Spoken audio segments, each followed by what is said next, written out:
els escorcolls busquen sobretot drogues i armes blanques. Els joves que aquesta passada nit han sortit de festa per la zona s'han trobat amb una sorpresa baixant el tren. Els trens de la línia de Rodalies del Maresme arriben a Blanes plens de joves de l'àrea metropolitana de Barcelona amb moltes ganes de festa. En baixar, però, una sorpresa.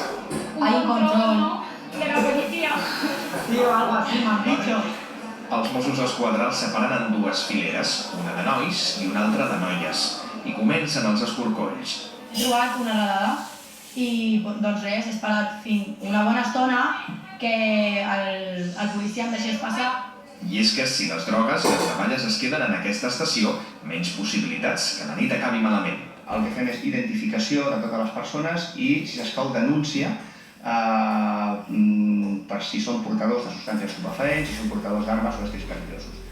Aquest dispositiu especial dels Mossos d'Esquadra s'ha fet principalment perquè s'ha detectat un repunt a la conflictivitat a les zones d'oci tant de Blanes com de Lloret. La forta presència policial amoïna algun passatger que espera l'arribada de familiars Em diuen que no passa res, que és un control rutinari. i també provoca alguna queixa entre els joves, que malgrat tot són comprensius. Hay gente que lleva cosas que no tiene que llevar. Sustancias ilegales como...